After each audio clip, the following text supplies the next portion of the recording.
paura stamane in piazzale Roma, 4 stranieri si fronteggiano, 2 feriti da colpi di coltello, l'intervento delle forze dell'ordine in 15 per bloccarli. Manifestazione dei residenti di Tessera contro l'abbattimento di 1000 alberi per la realizzazione di un maxi parcheggio all'aeroporto Marco Polo, appello alle istituzioni. Appuntamento in piazza Ferretto per 7 comitati di cittadini di Mestre che vanno dalla Bissuola a Zelarino al quartiere Pertini, il tour di quartieri in movimento per denunciare ciò che non va nel centro di Mestre.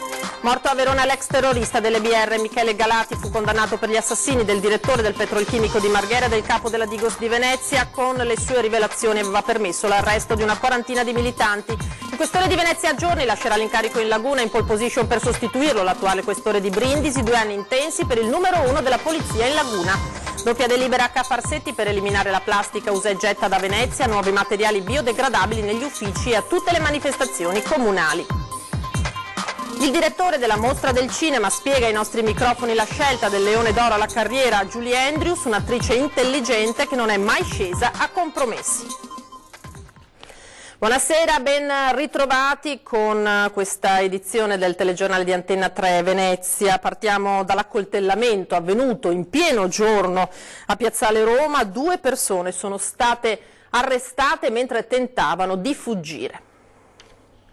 Fagli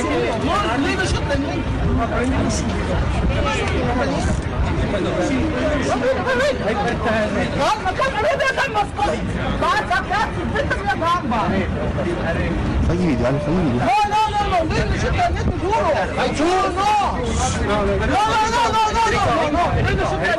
2 feriti e 2 arrestati è il bilancio di una mattinata di violenza e di follia che ha scatenato momenti di panico a Piazzale Roma. Una violenza scoppiata improvvisa, alla luce del giorno, tra le pensiline affollate di pendolari e turisti in attesa dell'autobus. A fronteggiarsi sono state 4 persone, 2 romeni, entrambi ricoverati in ospedale, uno pare in condizioni serie, e 2 egiziani che sono stati entrambi arrestati. L'alterco, concitato e brevissimo, è degenerato con la comparsa di un coltello che ha raggiunto alla gamba uno dei 2 romeni facendolo cadere a terra. Una scena che ha provocato il panico tra le persone in attesa della linea 7. Erano le 11:30. L'aggressione è proseguita ancora alcuni interminabili istanti, ferito anche l'altro romeno, ma in un'area fortemente controllata come Piazzale Roma sono bastati pochi istanti perché intervenissero una quindicina di agenti della polizia municipale che sono riusciti a bloccare i 2 aggressori mentre tentavano la fuga. No, noi non siamo tra niente, noi non siamo tra niente, caro. A poca distanza si trovavano anche i militari che oramai da anni presidiano l'area e i carabinieri della stazione che dista appena poche decine di metri. Un paio di corsie sono state temporaneamente chiuse al traffico per consentire il soccorso ai feriti. Ancora ore dopo i segni dell'accoltellamento erano evidenti. Rimangono ignoti i motivi dell'aggressione. Per ora resta solo la paura di chi ha vissuto una situazione che fino ad ora appariva inimmaginabile. L'episodio avvenuto oggi a Venezia è grave e preoccupante, non può lasciarci indifferenti, lo dichiara Alex Bazzaro, deputato veneto della Lega. È inaccettabile che questo possa avvenire nella nostra città, aggiunge, una delle mete più ambite d'Italia e del mondo, a pochi passi dalle famiglie e dai turisti. A Venezia, prosegue, serve più sicurezza, ma soprattutto serve un'amministrazione che con buonsenso e concretezza dedichi più impegno e attenzione a questa materia, conclude l'esponente del Carroccio, nell'interesse dei cittadini veneziani e dei milioni di visitatori che scelgono il nostro territorio per passare le proprie vacanze in serenità. Cambiamo tema, parliamo della manifestazione dei residenti di Tessera contro l'abbattimento di 1 migliaio di alberi per la realizzazione di un maxi parcheggio all'aeroporto Marco Polo. Hanno lanciato un appello alle istituzioni. La carovana che si snoda all'ingresso dell'aeroporto Marco Polo di Venezia per una volta non è composta da turisti. Al posto delle valigie hanno cartelli e striscioni. Sono residenti e associazioni ambientaliste, tante famiglie e tanti bambini, arrivati da Tessera, Campalto, Mestre, Favaro, per dire no all'ampliamento del parcheggio che comporterebbe l'abbattimento di un autentico polmone verde. Gli alberi sono 1262 stimati più o meno, quelli che andranno abbattuti in prima battuta. Poi c'è un procedimento di via che prevede anche l'abbattimento di altri 300 alberi che sono di grande pregio. Il corteo percorre come in pellegrinaggio le varie zone che sono interessate dal progetto. In tanti portano una mascherina antismog. Con questa giornata e con questo traffico è un elemento molto protettivo dal punto di vista della sicurezza. PM10, PM2,5 qui non mancano, anzi sono in abbondanza. Quello dell'inquinamento è uno dei temi forti della manifestazione, uno dei motivi per cui salvare gli alberi. Le piante ci danno la possibilità di abbattere l'inquinamento e diciamo anche per noi è una realtà di sopravvivenza e quindi diciamo essere qui vuol dire effettivamente dare una mano alle sorti del pianeta. Noi non ci dovremmo essere qui perché è assurdo chiedere quello che stiamo chiedendo, cioè è come chiedere di respirare, è come chiedere di vivere, è come chiedere di... è assurdo, noi stiamo chiedendo il normale, la norma. Se il progetto dovesse andare avanti non mancano le proposte alternative. La controproposta da avanzare è, e l'abbiamo chiesta anche al dottor Marchi, è un indennizzo verde. Cioè, secondo noi quest'area, che è una mitigazione naturale che c'era e che permetteva la sostenibilità dell'aeroporto, adesso come adesso non c'è più. Per ora comunque il messaggio dei manifestanti è un appello alle istituzioni perché si prendano carico del problema. E un tour per denunciare ciò che non va, le opere progettate e non ancora completate nel centro di Mestre lo hanno organizzato invece diversi comitati di residenti. Partiamo dall'ex emeroteca che abbiamo qui vicino, andremo a vedere una delle cose più scandalose che esistono nella nostra città, che è la zona dell'ex ospedale, che è una zona bella centralissima, abbandonata completamente a se stessa, al degrado, e tutti sappiamo bene cosa c'è dentro. E poi andremo in via Pio X per vedere il discorso della De Amicis e di quel mega progetto che avevano fatto che si chiamava Piruè Celana, dove tutto giace abbandonato. È una comitiva che si appresta a compiere un giro turistico singolare, quella che si è data appuntamento in piazza Ferretto, forte di 7 comitati di cittadini di Mestre che vanno dalla Bissuola a Zelarino al quartiere Pertini, il tour di quartieri in movimento e per denunciare ciò che non va nel centro di Mestre. Io credo che sia un segnale forte che vogliamo dare alle amministrazioni presenti e future, nel senso che oggi andiamo a toccare quelli che sono alcuni buchi neri irrisolti per scelte urbanistiche sbagliate del passato e per mancanza assoluta di volontà di affrontare le cose nel presente. Rischiamo di diventare il dormitorio low cost di Venezia senza ragionare invece con tutta la cittadinanza, con le associazioni, con chi è più attivo sul territorio, come provare a costruire insieme un futuro diverso per Mestre. A fare da guida Sergio Barizza, per decenni direttore dell'archivio storico del comune. Nel 1973, dico 73 per cui 46 anni fa, il comune di Venezia fece una delibera deliberando appunto di valorizzare il centro storico di Mestre, e alla base della valorizzazione, che poi si sarebbe realizzata molto lentamente come lo vedi, c'era di comprare Celana di là, che era la casetta attaccata alla torre, e di comprare questa costruzione qua per abbatterle tutte e due. Sono passati 46 anni. Cosa è capitato di quello? Domandatevi. È morto a Verona, la sua città, dopo una malattia, l'ex esponente di spicco della colonna veneta Cecilia Ludman delle Brigate Rosse, poi collaboratore di giustizia Michele Galati, condannato per gli omicidi avvenuti nel 1980 del direttore del petrolchimico di Porto Marghera Sergio Gori e del commissario della Digos di Venezia Albanese. Con le sue dichiarazioni fatte nel 1982 Galati determinò l'arresto di una quarantina di militanti. Fu lui il primo a indicare al giudice istruttore di Venezia dell'epoca Carlo Mastelloni e ai carabinieri dell'anticrimine di Padova, struttura del generale Dalla Chiesa, la scuola di lingue parigina Hyperion come una sorta di centrale del terrorismo internazionale. Galati, che non volle mai cambiare nome, trascorse una decina d'anni in carcere, da dove uscì alla fine degli anni '80 usufruendo dei vantaggi della legge sui pentiti. E ora parliamo nel prossimo servizio di legittima difesa.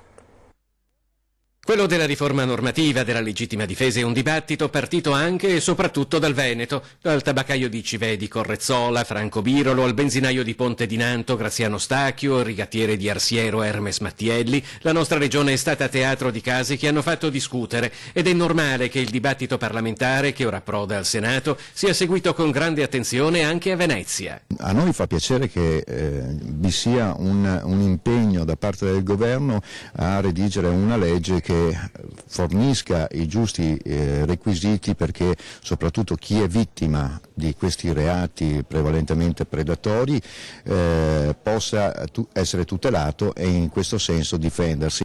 Da parte dell'assessore alla sicurezza del Comune di Venezia c'è l'auspicio di una riforma normativa con più tutele per vittime di rapine e aggressioni. Non come abbiamo visto nel passato, dove un cittadino veniva non solo violentato nella propria abitazione, a volte rischiando anche di lasciarci la vita, e poi ritrovandosi a dover spendere l'intero patrimonio familiare per poter essere anche condannato a risarcire la famiglia dell'autore del reato con diversi denari. Questo è inammissibile e io mi auguro che questa legge garantisca tutti noi cittadini.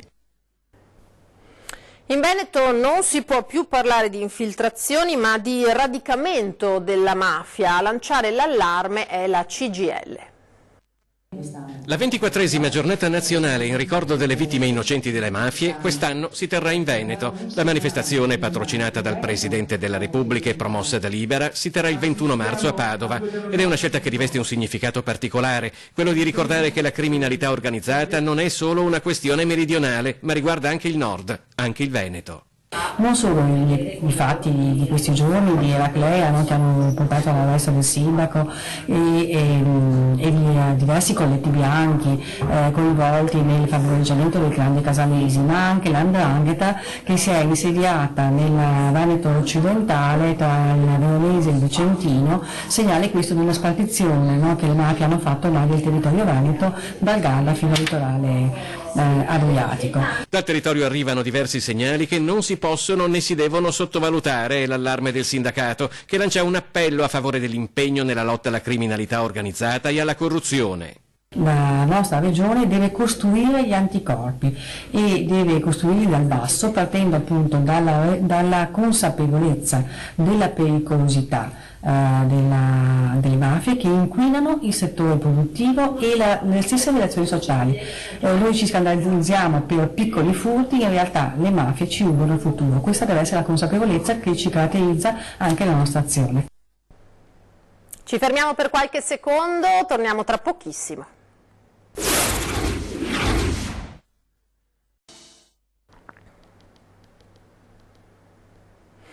Di nuovo in diretta con l'edizione veneziana del telegiornale di Antenna 3. Parliamo di plastica oggi perché ce ne sarà meno in futuro a Venezia. 2 le proposte di delibera presentate dal Partito Democratico insieme a Lega Ambiente. Sentiamo. Provate a pensare cosa significherebbe in termini di minore inquinamento ambientale prediligere i distributori automatici di cibo e bevande che non utilizzano contenitori in plastica ma di materiale biodegradabile.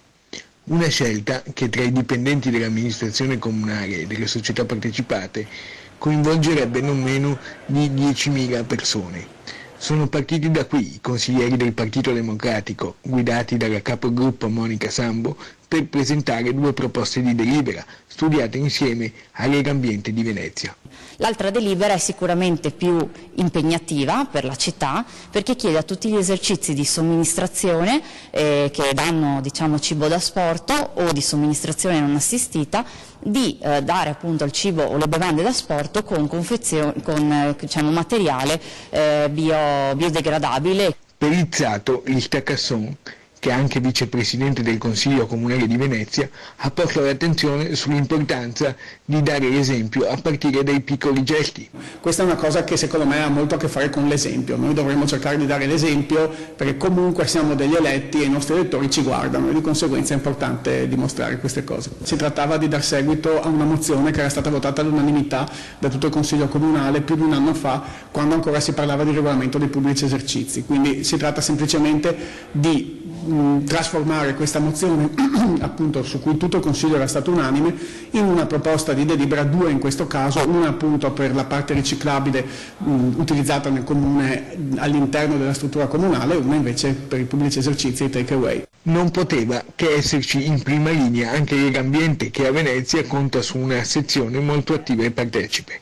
Il suo presidente Paolo Franceschetti lancia però un preoccupato grido d'allarme sul livello di inquinamento in laguna. Noi abbiamo fatto un monitoraggio di tutti i canali della laguna e del centro storico di Venezia, abbiamo trovato un rifiuto ogni 10 metri, una bottiglia di plastica galleggiante ogni 57 metri, e per capire siamo sull'ordine di 5-6 mila rifiuti in una giornata di monitoraggio, e dove il 90%, il 92% per esattezza sono plastica. Plastica, si sappia, non si degrada. E ora parliamo del cambio della guardia ai vertici della Questura di Venezia. Il questore Danilo Gagliardi, dopo 2 anni di apprezzato servizio in laguna, lascia Venezia. Giovedì sera è arrivata da Palazzo Chigi la notizia della sua promozione a viceprefetto a Trieste.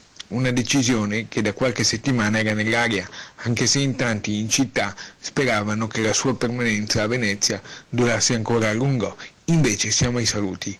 Lo attende un nuovo incarico, che è anche testimonianza in diretta dell'apprezzamento trasversale per il lavoro svolto in questi mesi di intensa attività da Gagliardi, arrivato a Venezia nella primavera del 2017.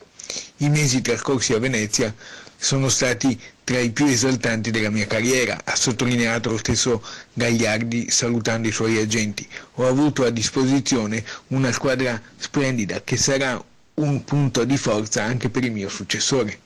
Tra i punti di forza del questore anche un ottimo rapporto con le istituzioni cittadine e un grande impulso alla collaborazione con le altre forze di polizia nel territorio. Così Venezia, non solo la città capoluogo, ma l'intera città metropolitana, si è sentita più sicura e tutelata. Numerose le operazioni di rilievo che portano la firma del questore uscente, dall'arresto dei ladri di Palazzo Ducale al blitz che ha sgominato un traffico di droga di pusher nigeriani in via Piave, senza dimenticare l'impegno, risultato poi decisivo, di Gagliardi per la creazione di una nuova super caserma a Marghera, dove verranno accorpati tutti i servizi di polizia. Una soluzione, quest'ultima, attesa dai cittadini da oltre 30 anni. C'è ora attesa in città per la nomina del nuovo questore di Venezia. Da oggi a reggere la questura veneziana sarà il vicario del questore, dottore Eugenio Bomiero, uomo di grande esperienza ed affidabilità, grande conoscitore della realtà cittadina. Sarà il capo della polizia Franco Gabrielli a dover nominare il successore di Gagliardi. Tra le indiscrezioni, in pole position, sembra esserci il questore di Brindisi, Maurizio Masciopinto. Cambiamo decisamente pagina, voglia di tenerezza oggi a San Zenone degli Ezzellini, dove il piccolo Joe, il bimbo di Piazzola Solbrenta che necessita, lo sapete, di un intervento alla gamba, ha conquistato il cuore delle artiste che stanno esponendo le loro creazioni a Villa Ribelli, e l'intero ricavato della 2 giorni andrà per sostenere proprio l'operazione al bimbo.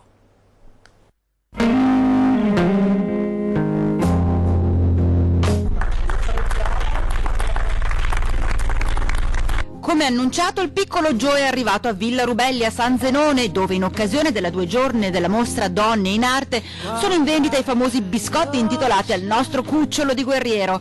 Accompagnato da mamma, papà e dall'inseparabile sorellina Miriam, Giovanni è stata la star indiscussa, catturando il cuore di tutti, semplicemente. Un passo in avanti per raccogliere fondi per poter raggiungere la cifra dei 400.000 euro per sostenere l'intervento chirurgico in Florida per far sì che Joe possa correre e giocare come tutti i suoi coetanei.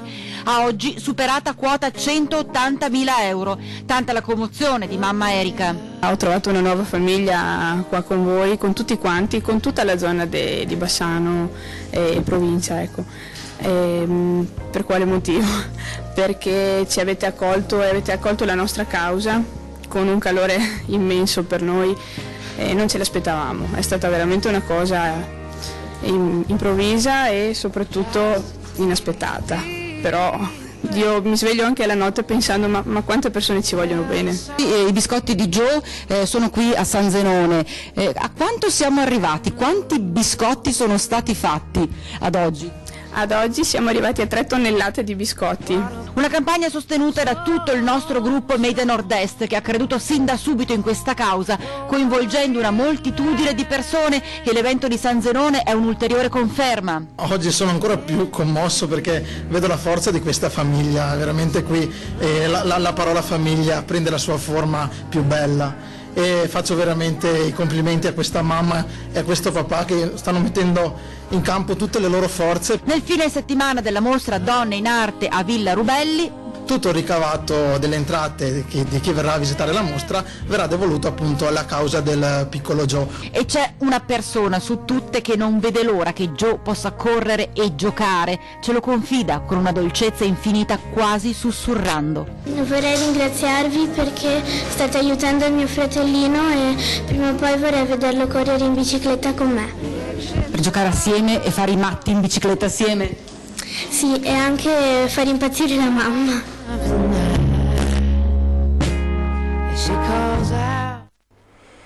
Ritorniamo in Laguna. Il direttore della mostra del cinema di Venezia commenta la scelta del Leone d'Oro alla carriera all'attrice Julie Andrews. Beh, dipende dal punto di vista. Vedi, in tutto ciò che devi fare, il lato bello puoi trovare. Julie Andrews, un'attrice intelligentissima che ha sempre voluto rimettersi in gioco. Così Alberto Barbera, direttore della Mostra Internazionale d'Arte Cinematografica di Venezia, sintetizza la scelta, deliberata ieri dalla Biennale, di assegnare la protagonista di Mary Poppins e tutti insieme appassionatamente il Leone d'Oro alla carriera.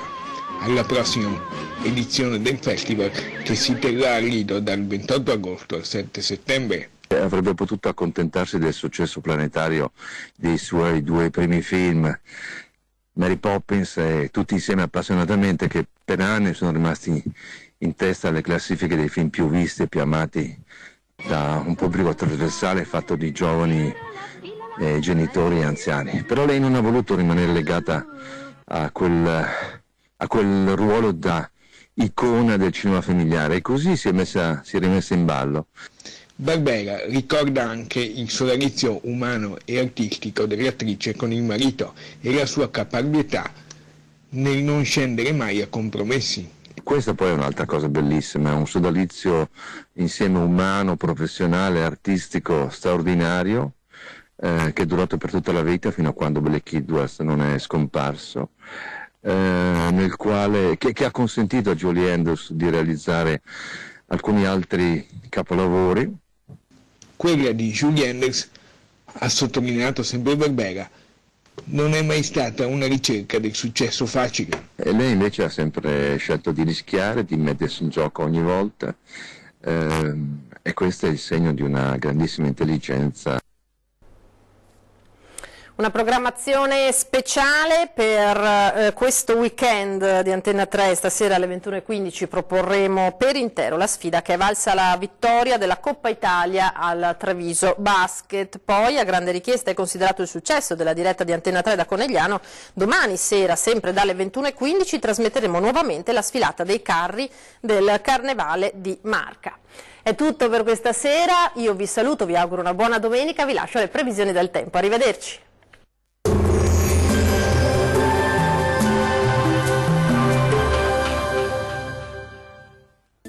Ben ritrovati al meteo. La seconda domenica di marzo si conferma all'insegna del sole e di un clima primaverile, ma vediamo il dettaglio. Sul Veneto sarà soleggiato ovunque, vedete il cielo sarà poco nuvoloso su tutti i settori, ma l'alta pressione in questo periodo dell'anno è sinonimo anche di nebbie, infatti qualche foschia potrà presentarsi sulle pianure, specie al mattino. Temperature minime tra 2 e 7 gradi, massime invece comprese tra 11 e 17 gradi circa. Spostiamoci ora sul Friuli Venezia Giulia.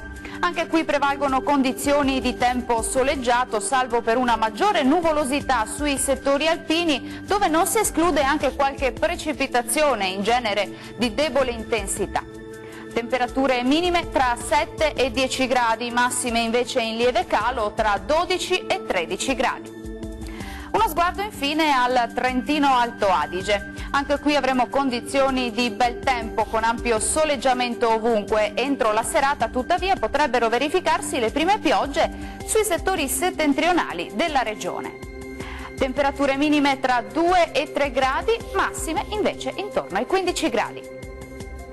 Dal meteo di Antenna 3 per ora è tutto. Arrivederci al prossimo aggiornamento.